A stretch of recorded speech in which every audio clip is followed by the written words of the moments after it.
Hey everyone, how's it going? Welcome to NoDQ&A video right here on NoDQ.com, as well as the YouTube channel and NoDQ&A videos affiliate, ringsidenews.com. This is episode number 904 of NoDQ&A video as we continue on the road to NoDQ 1000. We are also 2 weeks away until the Royal Rumble, so we are rapidly approaching WWE's big January event. Got your questions, so let's get started. First one today comes from Jacob Burns. Hey Aaron, do you think that there are any possible surprise entrances for the Royal Rumble, NXT call-ups or outside companies? The biggest one for me would be Samoa Joe. That is the guy I want to see as the big Royal Rumble surprise entry, like AJ Styles last year was the big surprise debut entry. Samoa Joe showing up on the main roster and making a huge impact. I talked about the idea of Lesnar eliminating Goldberg to build up the WrestleMania match and then have Samoa Joe eliminate Brock Lesnar. That would instantly put Joe over as a major force in WWE.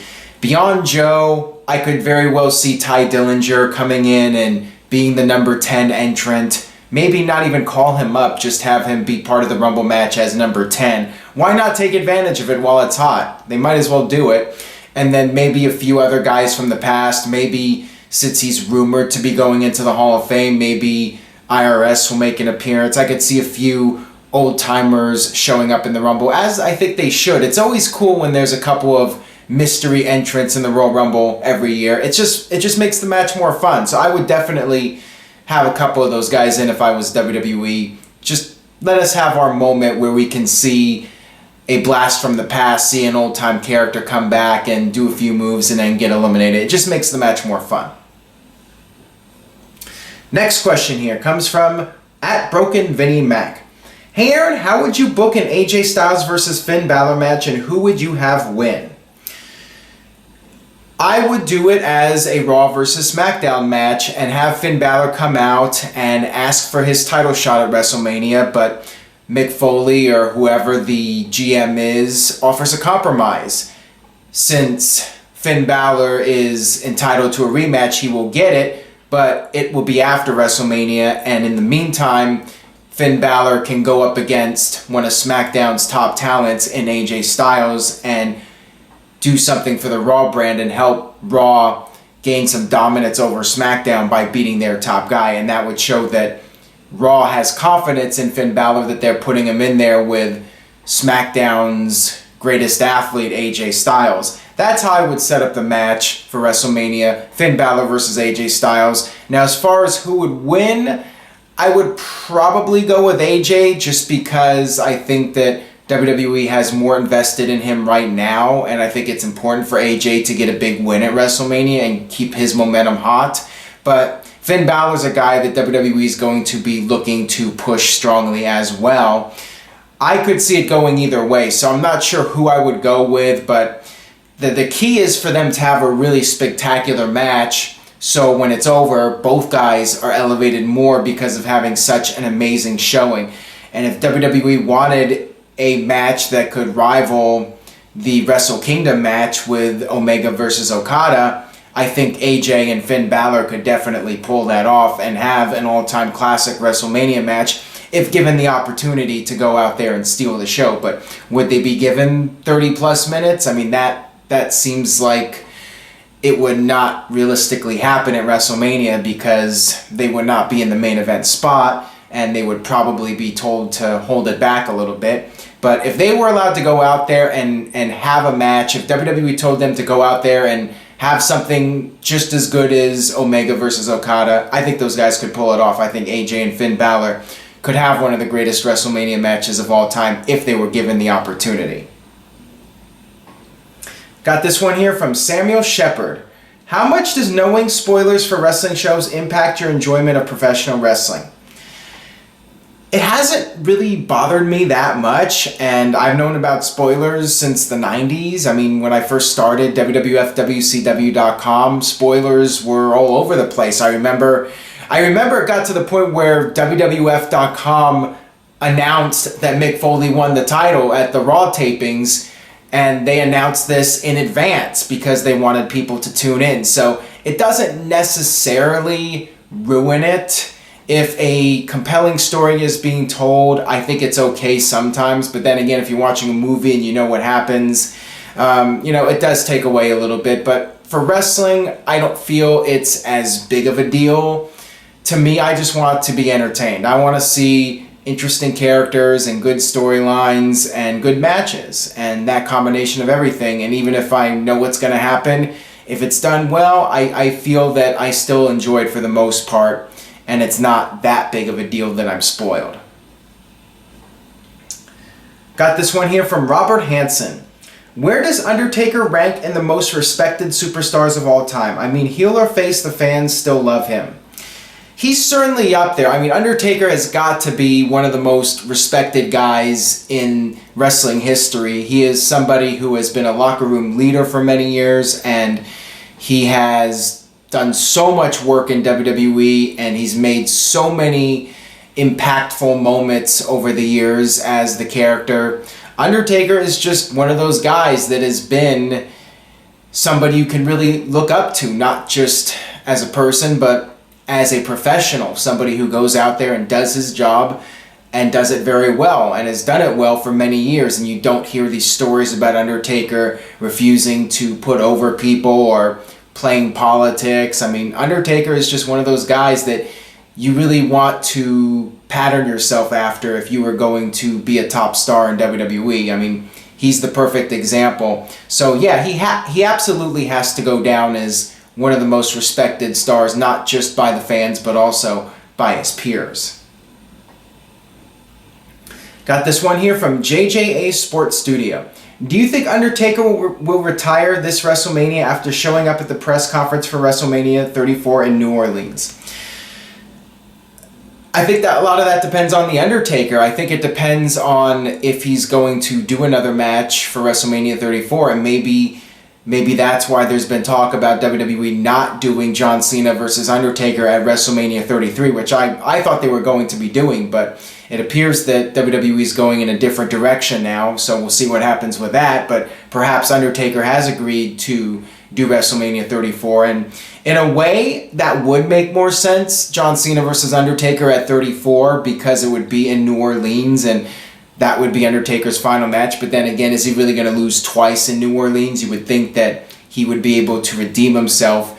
Maybe he will win his last match. I mean, I was asked this question a couple videos ago about Undertaker winning his last match. Maybe that'll happen. Maybe John Cena will be winding things down next year, and that might be a better place for Undertaker to win a match over Cena. So we'll see. I mean, I'm hoping we get Cena versus Undertaker either this year or next year. But yeah, 34, that would be very interesting for that to be Undertaker's last match. He comes in, he redeems himself, he wins at WrestleMania, and then retires and goes off into the sunset. Seems to be very fitting for him to end his career. So maybe that's what's going to happen here. We'll see. Got this one here from Mr. Yuck. Cody and the Bullet Club have a foot in TNA now. You just spoiled it. Good job, Cody. Or excuse me, good job, Mr. Yuck, I should say. Would it help Anthem in rebranding to partner with New Japan Pro Wrestling and Ring of Honor?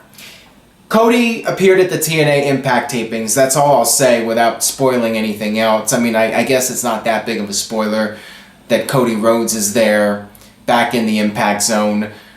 As far as the Bullet Club or TNA working some sort of deal with New Japan Pro Wrestling or Ring of Honor, to me that's not going to fix their problems. That is not going to suddenly bring tons of people to the arenas or the Impact Zone, whatever, and get people invested in TNA again. TNA needs an overall rebranding, and having an owl as your logo is not going to cut it. You need to come up with new ideas, new concepts, new color scheme for the design of the company, and your ring. Everything needs to change, and it needs a fresh coat of paint. And not just that, but it needs a new engine too. It really needs to be completely overhauled and be something totally different than it was before, and still manage to be a solid alternative to WWE, not just a second-rate, low-rent version of WWE. So that is the key, creating a brand that has compelling television, but it's something different from WWE, and it doesn't have the negative TNA stigma attached to it. And it's not easy. I'm not gonna lie. It's gonna be very tough for them to rebound from where they've been the last several years. And quite frankly, I don't see it happening. And I hate to be negative again. I mean, I'm negative with like every TNA question, and people still think to this day I have some sort of vendetta against them and some sort of bias. What these people don't realize is the better TNA does business-wise, the more fans they have, the more people go into NoDQ.com, and the more money I make. So it's better for my business for TNA to succeed. I am rooting for them, very much so, and I have been for the longest time, and it's just very frustrating when they haven't been able to make an impact, so to speak, in the wrestling business. Moving on here, this one comes from Ari. With NXT trying to be a brand and big indie name signing, do you think that they should get another title?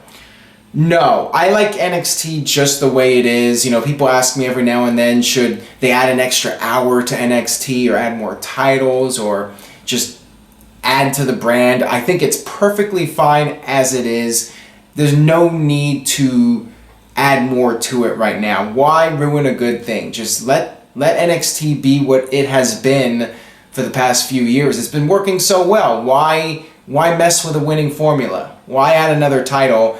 And you know, everyone knows how I feel. People that have been watching these videos, I should say, they know how I feel about NXT and how I feel about WWE oversaturating the product. NXT, I try to watch it when I can, but there's already so much programming with WWE, and to me, just adding another title, it's just more stuff I have to watch. So personally, I'm not a fan of it, but I'm sure for some of the hardcore fans out there, they would love to see it, but I don't think it helps WWE in the long run. I don't think it helps them gain any new casual viewers, so I would not do it, personally.